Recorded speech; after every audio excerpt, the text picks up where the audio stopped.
Hey YouTube, I had intended to continue the build of the front end loader arms in this video, but various circumstances have conspired to ensure that that didn't happen. So I had the bucket build. It was going to be one of the last videos I uploaded, but I'm going to slot it in here just so I don't miss a week of uploading a video. Sorry about that, and we will get back to the arms just as soon as possible. Let's have a look at the bucket in the meantime. Now this metal sheet's a bit heavy for a one-man lift, so I cut it straight out of the back of the trailer. Now I'm cutting out pieces for the front end loader bucket here. First one I'm going to cut out of this 4mm thick sheet is going to be the back of the bucket, and I want that 355. Alright, let's go. Now that's part 001. Next one I'm going to cut is part 004. I'll just check the plans. He is 400 wide. Now I'm just using the full length of this sheet. The plans say 1200, but for the width of the bucket, near enough's good enough, and this is 1215, so that's more than half an inch bigger, but that'll be fine for the bucket. Make sure he's square. 1280. 1280, beautiful.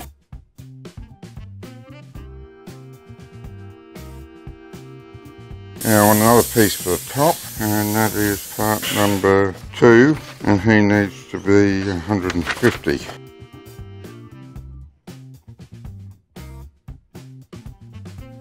Okay, top, bottom and back of the bucket. I've just got to cut the sides now.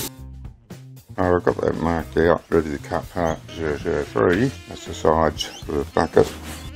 Cut up here to this line, leave that, cut over there to the line, and come and cut along it.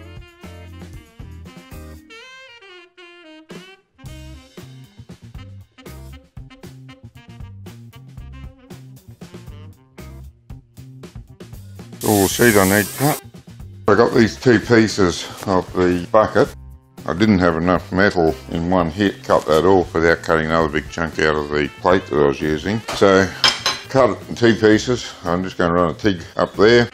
First thing to do is to clean off the dross and give it a bit of a slight bevel on it. Come and run a TIG down both sides and then sand it off nice and flat.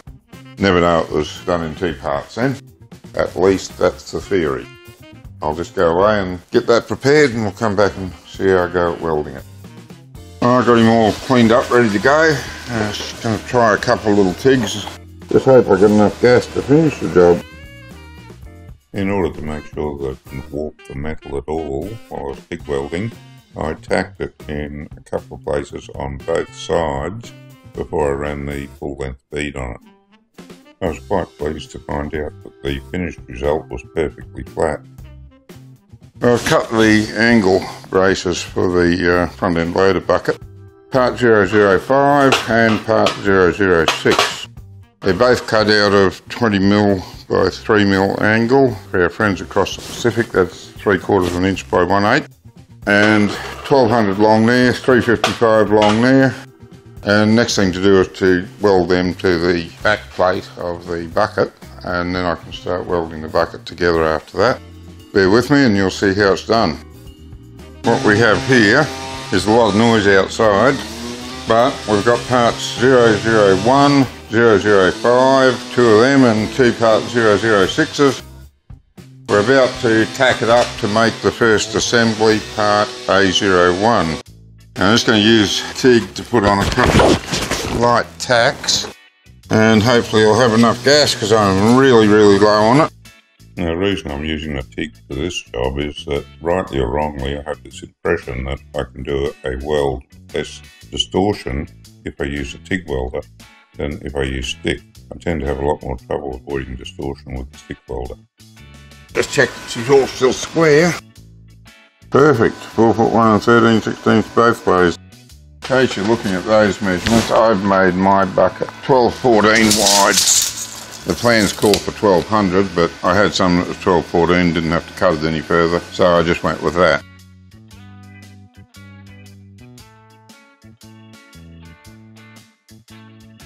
In order to keep heat distortion low, I plan to TIG all around the inside. Then when I come to put these plates on the outside, I'm going to get into it with a stick welder and weld into the corner. Hopefully that won't distort too much. If I tack it right, hopefully it won't distort at all. And try to weld a bit more of this with the TIG. Not going too good. I would have thought I cleaned that weld before I started, but it's looking pretty terrible. A lot of it. Some of it's alright, and then I get another run that's just awful. I don't know whether I got issues with the argon feed or whether there's actually just really dirty. But I've cleaned this section again, and I'm going to give it another run and see how that goes. Oh, that was the issue. Absolutely no argon left. So it's going to be stick weld or nothing. That's probably why I was getting all this crap happening. I'm guessing the argon was running out. Got some 6013s here, I'll give them a go. These are 2.5, so that's around 332s. Because I was switching to stick welding and I was welding some light angle onto 4mm plate, I was quite concerned about the possibility of warping the part. To alleviate this possibility, I chose to weld in short lengths and jump around here, there and everywhere to try and distribute the heat build-up in the hope that would help. It turned out to be an excellent choice and worked to perfection. Oh, that's got the weld finished. It would have been better quality had I just used the stick all the way around, because that gas must have been playing up. Even though they added little flow meter on that said it was okay, I'm pretty sure there's times when there wasn't any gas coming through, or not much. Not enough to shield it properly anyway. That's assembly A01 of the front end loader bucket done and dusted. I've got the back assembly of the bucket here, that's A01, and I've got the bottom and one of the sides just to hold it all together. Got everything lined up, I think very well. I'm just going to put a couple of little tacks on it and then I'll see how it looks. In here I'll use some 6013s. A couple of small tacks just to hold in there. That looks alright. Get a weld all along the inside of that. Starting in far enough not to upset the angle we're going to put out along the edge, of course. Now this time I was welding two substantial pieces together. They were still 4mm thick, but they had substantial width in them and I didn't think there was any real chance of that warp. So I just welded them in one long run. Again, this worked out beautifully. Clean this up a little bit. I'll see about putting an end on him. Now I've got this end piece to go on. There's a little tack up there to hold him. So we're going to have to put a little bit of pressure on him to square him up on the end. So I've got that end clamped into position at last. Going to hold the angle in place and put a tack on him. I'll put another tack up this end and then it should be right to weld. Yeah, same story again for the ends, because I thought there was no chance of them warping. I just welded all the way around in one hit. Again, worked wonderfully. Tip him up and weld around these ends.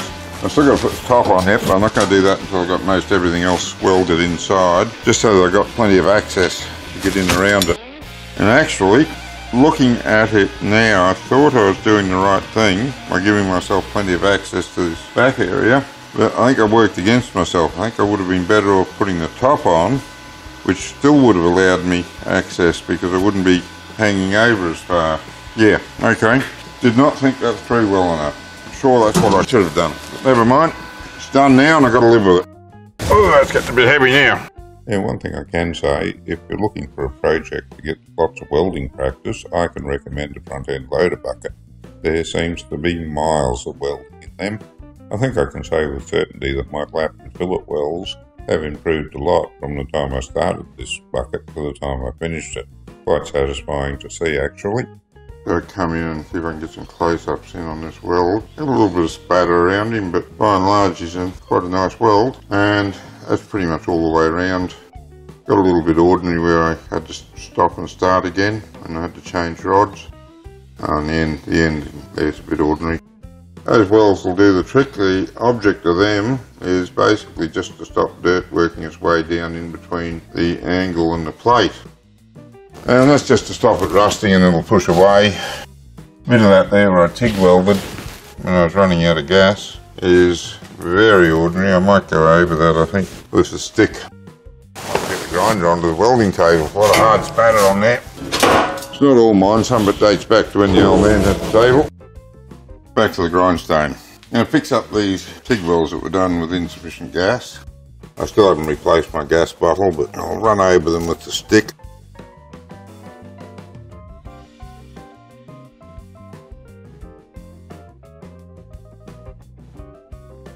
The majority of the welds are pretty good. A couple of little spots I'm not terribly happy with. A little bit of a grind to fix most of them up too. But as soon as it's inside the bucket, I'm not going to worry about that.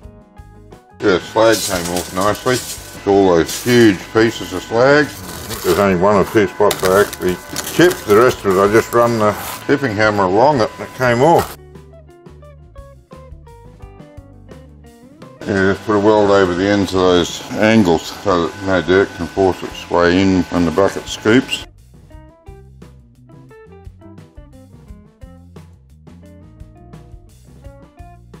It's getting to be quite a heavy beast now. Ah, idiot. I ran that weld all the way to the end, and that one. Means I may have to trim my angles when I put them on. That's alright, can make it work. I've cut these a little bit wrong, these side plates. I must have mismeasured here. So I've got maybe an extra 20 mils, or best part of an extra 20 mils on it. I'm going to move the angle out, leave the gap here at the back, and I think that'll be the best way to take the stress out of it. Could be wrong. If it falls apart, I'll know I was wrong.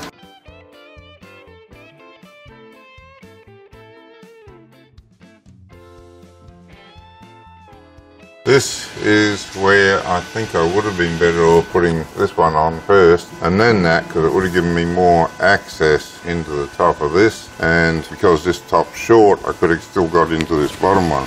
So bear that in mind when you're putting it together. Have a look at it, see what you think for yourselves. But now I'm stuck with it, I'll have to see what I can do. Actually might need to plasma a bit of that off just to make him look neat at the top. Ah, should have looked at that first, you fool. Yes, I should have looked at that first. Oh, well, never mind. Alright, well, I'm thinking if I get a good bit of tack along here, well actually I might weld him along here, and I can use the leverage I need, pull that end out, or vice versa. Let's get a square and see which end is out of square. And that one is. We're running along the back, that one's not too bad. And this one might be the one I need to look at.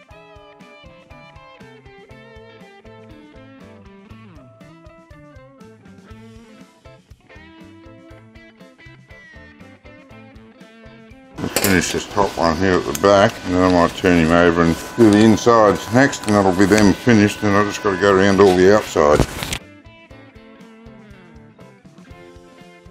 And this is what I was talking about before. I've got to get in under that bottom now to weld the inside of the top lip. It would have been much simpler had I put the top on first, and I wouldn't have had to reach in as far to get in to weld the bottom here. I hope that makes sense and you can see what I'm trying to get at. I did manage to do it okay, but it just would have been easier the other way around.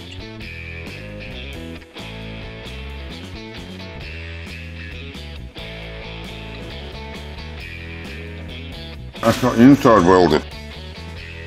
Before I built this bucket, I wouldn't have credited just how much welding there is in a front end loaded bucket, but it just goes on and on and on. At the moment I'm welding around all the outside seams, all the long seams that I can get to from the top and bottom and the back of the bucket, and in a minute I'll clip it on its end and just finish those off. I just got the two corner ends to do now. Before I do them, I might open a few more doors and let some of this smoke out. Now, if he's going to be a bit hot, I'll have to move him. I'll stand him up on the floor on its end so I can weld these ends, and then I'll have to flip him over to do the other end. I stood it on its end on the floor so that I could get to the top of it, weld that end of it. I'm still not very good at the out position welding, so I tend to avoid it wherever possible. That's that part of the job done. Next thing to do is to make the quick attach fittings and weld them onto the back, and the bucket's finished. Go grind it first, of course, before I do that. Oh, that's a heavy old grinder too. Thanks for taking the time to watch this video. I hope to get back to building the loader arms next week. If you'd like to see more of my projects, you can go to my channel or browse to my website. Don't forget to click like, comment and subscribe for more. Until next time.